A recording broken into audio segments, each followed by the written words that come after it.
নবী পাইলে নিরালায়। দুই কদমে চুমো খাবো, দুই কদমে চুমো খাবো, চরণ দুলি মাখবো গায়। পাইলে নিরালায় গো নবী, পাইলে নিরালায়। আল্লাহুম্মা সাল্লি আলা সাইয়্যিদিনা মুহাম্মাদিন নবিয়্যিল উম্মি ওয়া আলিহি ওয়া সাল্লিম। কয়েকটা আমলের কথা বলতেছি, যে আমলগুলো আমি নিজে করি আপনারাও করবেন। এই দরুদ শরীফটা পড়লে, এই দরুদ শরীফ যদি কেউ মহব্বতের সহিত পড়ে, আল্লাহুম্মা সাল্লি আলা সাইয়্যিদিনা মুহাম্মাদিন নবিয়্যিল উম্মি ওয়া আলিহি ওয়া সাল্লিম, তাহলে দয়ার নবীর সঙ্গে স্বপ্নযোগে দিদার নসিব হয়। বেশি বেশি পড়তে হয় এশা নামাজের পর, ঘুম যাওয়ার আগ পর্যন্ত এই দীর্ঘ সময় বেশি বেশি দরুদ শরীফ পড়বেন, দয়ার নবীর সঙ্গে স্বপ্নযোগে দিদার নসিব হয়ে যাবে। আমার হয়েছে আলহামদুলিল্লাহ, দয়ার নবীর সঙ্গে সালাম বিনিময় হয়েছে। হুজুর বলছেন আসসালামু আলাইকুম ওয়া রাহমাতুল্লাহ, আমি স্বপ্নযোগে বলেছি ওয়া আলাইকুম আসসালাম ইয়া রাসূলুল্লাহ। এরপরে হাত বের করে দিলেন, হাত মুসাফা করেছি, এরপরে কোলাকুলি করেছি। দেখলাম সাদা পাগড়ি, সাদা জুব্বা, এই হাতের এই আস্তিনের এখানে নূর চকমক চকমক করতেছে। আমি আবেগের সহিত বললাম, হুজুর এত দেরিতে দেখা দিলে আমি কেমন করে থাকবো? হুজুরের জবানে একটা শব্দ শুনেছি, আরও দেখা হবে।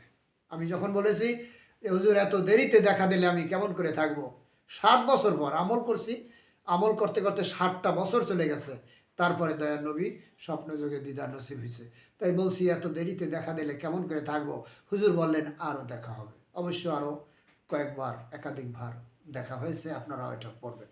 তো আর একটা আমলের কথা বলবো, সেটা হয়েছে পৃথিবীতে যত নাজমুন সাজারুন আছে, নাজমুন মানে লতাযুক্ত গাছ, আর সাজারুন মানে খাড়া হওয়া গাছ, রেন্ডি গাছ, করই গাছ, সাম্বল গাছ, ট্যাঙ্গা গাছ, তেঁতুল গাছ, এই মেহগনি গাছ, এই যত গাছ আছে মাটির উপরে, এই গাছে যত পাতা আছে, এই পাতা পরিমাণও যদি কারো গুনাহ থাকে, সে গুনাহও আল্লাহ তাআলা মাফ করে দেয় যদি ইস্তেগফার করিয়া ঘুমায়।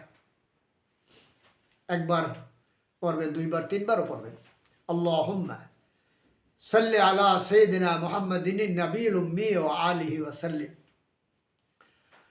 আচ্ছা, এই ইস্তেগফারটা পড়বেন, আস্তাগফিরুল্লাহ আল্লাযী লা ইলাহা ইল্লা হুয়াল হাইয়ুল কাইয়্যুম ওয়া আতুবু ইলাইহি। এই ইস্তেগফারটা পড়লে এত একটা শুনলেন, পৃথিবীর সমস্ত গাছ পরিমাণ গুনাহ থাকলে গুনাহ মাফ হয়ে যায়।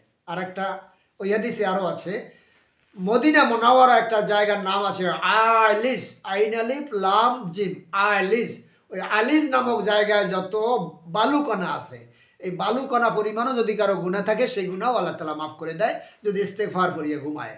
আস্তাগফিরুল্লাহ আল্লাযী লা ইলাহা ইল্লা হুয়াল হাইয়ুল কাইয়্যুম ওয়া আতুবু ইলাইহি। এটা আমি হারুনুর রশিদ বুলবুলে বাংলাদেশ আমি বানাইয়ে বলতেছি না, এটা হাদিসে আছে। আর দয়ার নবীও তো এটা পাঠ করতেন। হাদিস শরীফে আছে দয়ার নবী দৈনিক 70 বার থেকে 100 বার ইস্তেগফার করতেন। আস্তাগফিরুল্লাহ আল্লাযী লা ইলাহা ইল্লা হুয়াল হাইয়ুল কাইয়্যুম ওয়া আতুবু ইলাইহি। পড়লে কি হয় জানেন? আল্লাহ তাআলা বলেন যে ইল্লা মান তাবা ওয়া আমানা ওয়া আমিলা আমালান সালিহান ফাউলাইকা ইউবাদদিলুল্লাহু